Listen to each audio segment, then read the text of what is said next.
서울의 핵심지 아파트 가격대가 너무 올라가다 보니까 우리가 서울 핵심지를 진입하려면 어떤 전략을 세워야 되는가?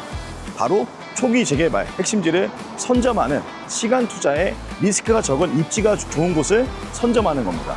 젠트롱의 특급 투자처 3억, 거기에 소형주택 특례 요건에 부합되는 저희 매물에 대해서 말씀을 드리도록 하겠습니다. 안녕하세요, 이사님. 예, 피디님 안녕하세요. 오늘은 여기서 시작하는 거예요? 네, 오늘은 종합운동장역, 잠실에 있는 종합운동역에서 시작을 합니다.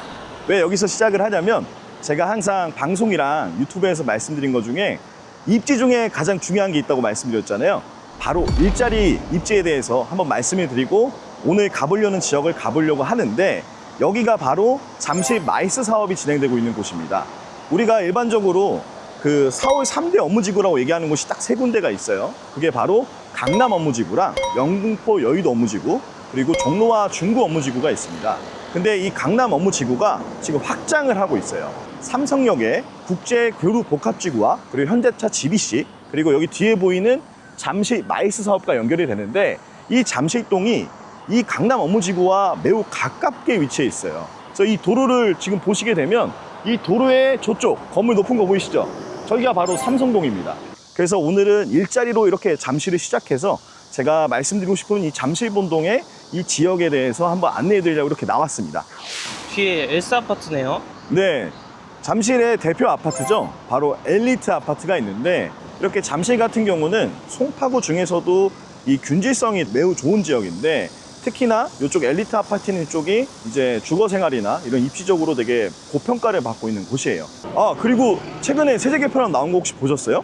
네, 봤습니다. 결국엔 다주택자 규제에서 시작이 돼서 비거주 1주택자 그리고 초고가 주택에 대해서 얘기가 많이 나왔는데 현재 1주택자 중에 비거주 1주택자에 대한 공제 한도를 바꿨습니다.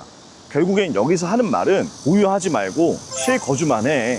결국에는 모든 이 부동산 시장을 실거주 중심의 시장으로 조성한다는 얘기인 거예요. 그럼 결국엔 임대차 시장이 좀 더 불안해질 수밖에 없겠죠. 근데 임대차 시장이 왜 불안해지는 거예요?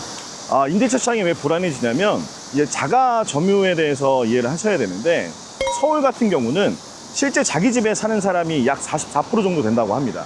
그리고 나머지 약 56%가 전세나 월세를 사는 임대차 이제 구조인데 지금 현재 정부에서 정책 방향을 이제 거주에 초점을 맞추다 보니까 결국 실거주 중심의 시장이 조성이 될 거 아니에요. 그러면 결국 임차를 살고 있는 사람들이 결국엔 나가야 됩니다.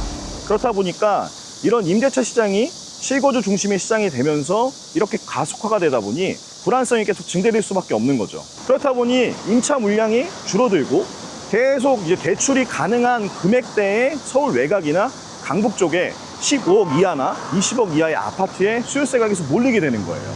그러니까 결국에는 이게 서울에서 끝나는 게 아니라 서울과 인접한 경기, 인천의 핵심 지역까지 번지고 있는 상황이라 보시면 돼요. 그래서 지금 현재 이 오른쪽을 보시게 되면 아시아 선수촌 아파트가 있고요. 그 다음에 그 뒤쪽에는 우성 1, 2, 3차가 있습니다. 현재 여기도 이제 재개발 추진 중인 단지인데 이렇듯 잠실 같은 경우는 이미 오래된 아파트들도 있고 저층 주거지가 있기 때문에 이렇게 정비 사업을 진행하게 되면 사람들이 원하는 지역에 아파트를 공급할 수 있는 요건을 갖추고 있죠. 이렇듯 잠실도 이렇게 정비 사업이 가속화되고 있는 상황이라고 보시면 돼요. 정비 사업은 두 가지예요. 재건축, 재개발. 근데 재건축 같은 경우는 아파트를 부시고 또 아파트를 짓는 거다 보니까 결국 아파트를 구매를 해야 돼요. 그럼 아파트를 구매한다는 건 자금이 좀 있어야 되기 때문에 진입장벽이 높습니다. 근데 우리는 소액으로 이 서울 핵심지를 선점할 수 있는 전략에 대해서 알고 싶으신 거잖아요. 그럼 결국에는 재개발로 바라봐야 됩니다. 예전처럼 구역이 지정되고 그 다음에 단계가 올라가면서 가격 상승하는 게 너무 벌어지거나 이러지 않고 초기에 주민 설명회를 진행을 하거나 그리고 구역이 지정되었을 때도 충분한 시세 차익이 발생하는 경우가 있고요. 그리고 여기선 선택을 하는 거예요.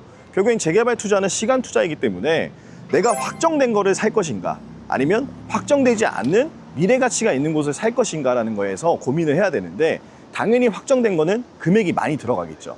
그래서 우리는 이런 서울의 핵심지를 초기에 선점하는 전략을 우리가 어떻게 할지 고민하고 진행을 해야 됩니다. 재개발 투자 오래 걸리는 거 아니에요? 그렇죠. 오래 걸리죠. 재개발 투자는 시간 투자입니다. 당연히 오래 걸릴 수밖에 없고요. 하지만 땅의 가치는 늘지가 않습니다. 현재 이 잠실이라는 이 땅의 가치가 10년이 지나도 강남 옆이라는 사실은 변하지가 않아요. 그래서 우리는 서울 핵심지를 소액으로 먼저 선점하는 전략을 사용해야 되는 겁니다.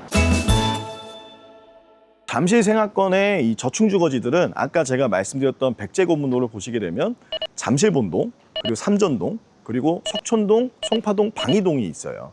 이렇게 이 5군데 동도 이 잠실 생활권을 같이 쓰기 때문에 개발 가능성들이 있는 저층주거지입니다.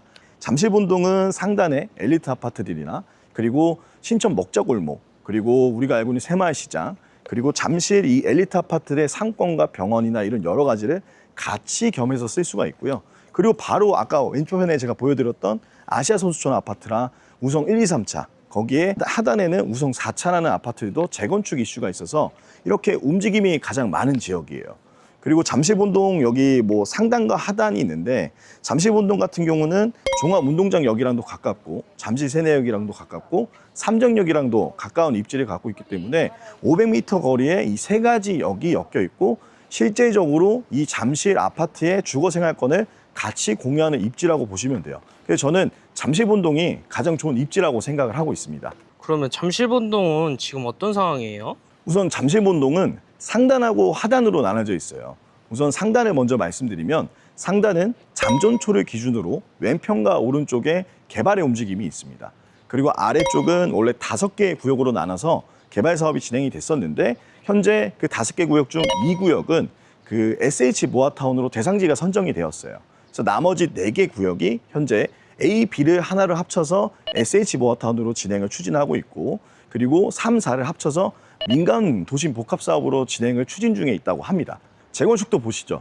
지금 현재 아까 저희가 지나갔던 아시아 선수촌 아파트, 그다음에 잠실 우성 1, 2, 3차, 거기에 우성 4차가 관리처분 인가 고시가 나서 이제 이주를 준비 중에 있습니다. 그리고 삼전동도 지금 현재 민간 도심 복합을 추진하고 있어서 주민설명회가 개최가 된 지역이고 그리고 그 오른편에 석촌동도 왼편에 민간 도심 복합 개발을 추진하고 있는 구역이 있고 그리고 그 오른편에도 민간 도심 복합을 추진하는 구역이 생겼어요. 그래서 이렇듯 이 백제고문호를 따라서 진행되고 있는 이 저층주거지의 개발의 움직임이 뭐 어디가 더 좋다 안 좋다를 얘기하기보단 우선 이렇게 움직임이 나타낸다는 건 결국에는 반응이 나타난다는 거거든요. 그러면 결국에는 지금 실제로 재건축의 움직임도 있고 SH 모아타운도 대상지가 선정된 이 잠실본동이 가장 적극적인 움직임을 보이고 있다라고 보실 수가 있을 것 같아요. 오늘 보시려고 하시는 데가 어디예요? 네, 오늘 보려고 하는 데는 아까 제가 말씀드렸던 잠전초의 상단, 왼편에 있는 지역을 볼 건데 구역에 쏙 들어가는 젠트롱의 특급 매물 3억의 투자가 가능한 매물이 있습니다. 거기를 한번 말씀을 드리려고 해요. 뒤쪽에 학교가 보이네요. 예, 뒤에 보시게 되면 여기가 잠전초등학교예요. 잠실동 상단에 재개발 추진하고 있는 구역의 가장 큰 장점인데 우리가 아파트를 보실 때 초품화 아파트를 많이 보시잖아요. 여기 상단 같은 경우는 만약에 개발을 했을 때 이 다리를 건너지 않고 아이들이 학교를 왔다 갔다 할 수 있는 초품화 단지로 구성이 가능합니다. 그게 가장 큰 장점이에요. 그리고 뒤로 보시게 되면 이쪽이 이제 잠실동 재개발 이제 상단 추진하고 있는 구역인데 뒤에 보시게 되면 여기가 좀 많이 낡았잖아요. 여기 현재 노후도가 약 74% 정도 나옵니다. 그리고 이 상단의 장점이 하나가 더 있는데 어떤 게 있냐면 우선 여기 주택 비율이 단독주택 비율보다는 공동주택 비율이 높아요. 그 말은 즉 나중에 개발을 추진했을 때 단독주택 부지보다 공동주택이 많으니 동의율이나 그리고 동의서를 걷기에 조금 더 용이하다고 이해하시면 돼요. 그리고 실제로 지금 잠실본동 상단 같은 경우는 개발을 추진하기 위한 의향서를 지금 걷고 있는 상태입니다. 그래서 이렇게 지금 주민들의 의지가 보이는 지역이라고 보시면 되고 이런 지역을 좀 주목을 하셔야 돼요. 오늘 잠실동 한 바퀴 돌아보셨는데 정리하면 어떻게 되나요? 서울의 핵심지 아파트 가격대가 너무 올라가다 보니까 우리가 서울 핵심지를 진입하려면 어떤 전략을 세워야 되는가? 바로 초기 재개발, 핵심지를 선점하는 시간 투자에 리스크가 적은 입지가 좋은 곳을 선점하는 겁니다. 그래서 앞서 말씀드린 것처럼 저희 젠트롱의 특급 투자처 3억으로 투자가 가능한 잠실본동 상단, 잠존초를 끼고 있고 이 초품화 단지 구성이 가능한 이곳 지금 위에 안내되는 번호로 말씀해 주시면 저희 매물에 대해서 말씀해 드리도록 하겠습니다. 그리고 누구보다 빠른 정보를 얻고 싶다고 하신다면 저희 젠트롱 부동산 연구소를 카카오톡 채널에 검색을 하셔서 연락처와 이름을 남겨주시면 누구보다 빠른 부동산 정보를 얻어가실 수 있으니까요. 그럼 여기까지, 여기는 젠트롱TV입니다.